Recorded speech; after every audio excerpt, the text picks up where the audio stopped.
everybody, and welcome back to the Girly Girl Bookworm. So today I have my Reese Witherspoon book club review and discussion. This month's choice was The Last Story of Mina Lee by Nancy June Kim. We were really lucky this month because not only was it Reese's pick, but Book of the Month also chose it. So I was really excited to pick this one up and get this one read. It did take me till almost the end of the month, but life has been a bit chaotic lately. We've got going back to school, we've got sick baby, we just got a lot going on. But yeah, so this is The Last Story of Mina Lee, and in this story we are following our main character Margot, and she's always kind of had this rough kind of upbringing with her mom, and they kind of aren't as close as they could be. Just they have like a language barrier because her mom refuses to kind of learn how to speak English, and she doesn't know how to speak Korean, so they kind of always have had this little bit of disconnect. And Margot has moved to Seattle. She's lived there for the past 6 years, and she is coming home because she's driving her friend Miguel? I think his name is Miguel. I don't want to get it wrong. Yeah, Miguel. She's driving Miguel back to LA because he wants to go live there now. So she's driving him there, and she decides she's going to stop in and visit her mom. And when she gets there, she finds that her mother is dead. And she wants to figure out why her mom's dead. They have declared it an accident, but she thinks there's more to it. So she starts trying to unravel what happened to her mother. But we're also following the past perspective of her mother, Mina. And when we pick up when Mina first moves to America about 27 years earlier, and obviously they are eventually going to intersect stories. I really liked Mina's perspective because it was really interesting to kind of see this Korean culture mesh with coming to America and trying to kind of restart her life after tragedy that she experienced in Korea. I really liked seeing the parts about them kind of explaining what had happened in Korea, which kind of forced her to come to America. But I will say that this book I struggled with. I had a really hard time getting into it. In the beginning, I just wasn't jiving with the writing style.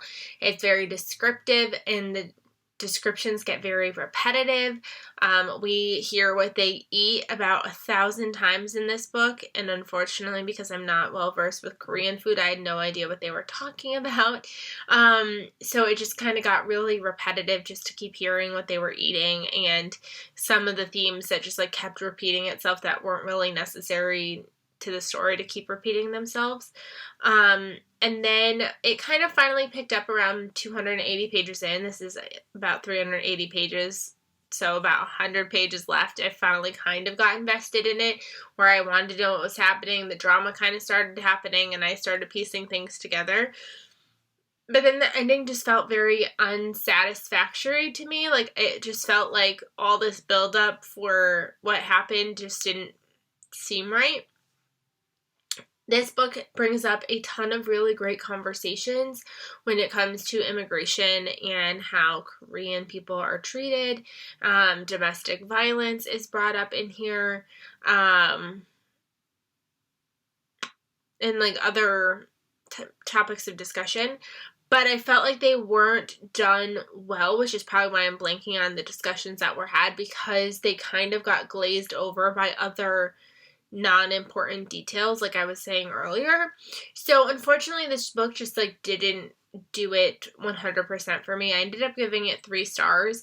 When I got about halfway, when it started to kind of start picking up, I was like, depending on how this ends, I could see myself giving it 3.5 stars, because I struggled so hard with the beginning of it that I knew I couldn't give it 4 stars. So I was like, if it gets really good by the end, I'm definitely going to give it 3.5 stars. And it just fell flat, which is why I ended up landing at that 3-star mark. Now I'm going to get into some spoilers about what really like kind of irked me about this story. So if you have not read this book, I would recommend hitting pause, Xing out, going and reading it and coming back if you're interested. But at this point, I am going to be getting into spoilers. So I'm going to put the book down so we can talk. But now that everybody's gone, again, last chance, spoiler section coming. Okay. So one of my biggest pet peeves about this book was just I felt like we were going through like nothing for the very first 100 pages. We were just following Margot, not learning anything new. And because we were just like seeing Mina come into America, again, it felt like nothing new was happening for about the first half of the book.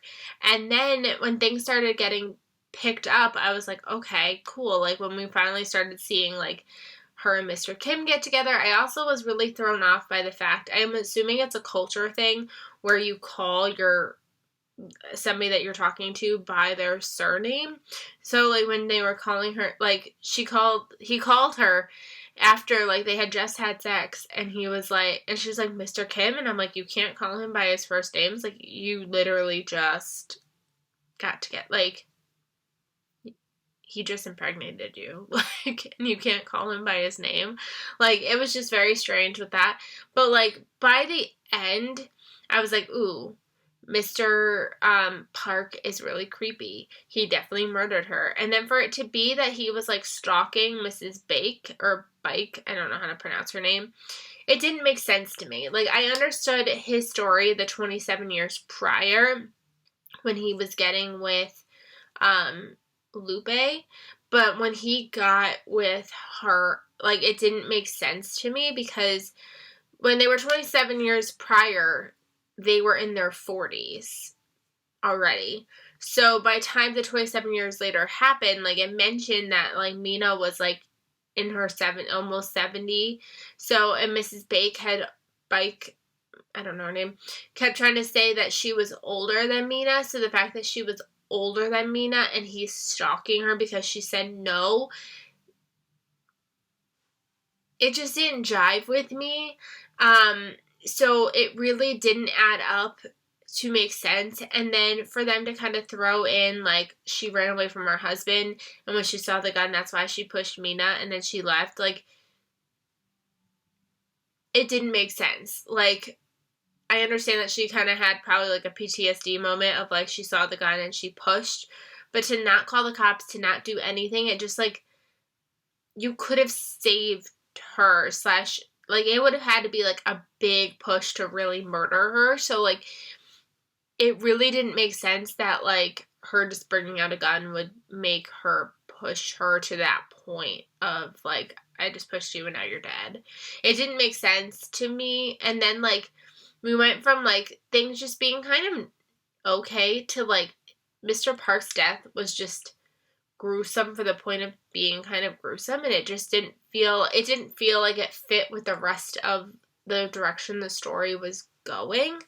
I also really didn't understand the disconnect between Mina and Margot, because the fact that Mina has now lived in America for 27 years, and at this point, she still doesn't know enough English to communicate with her daughter, but then her daughter doesn't know enough Korean to talk to her mother. Like, it just, like, somebody's got to be good at both, I would think. And if you're raising Mina in America, but you don't speak American, chances are you're speaking Korean to her. So why would she not know Korean in depth enough to talk to her mother? I don't know. I'm just saying, this is just something that I found kind of frustrating, because I was like, I don't understand this.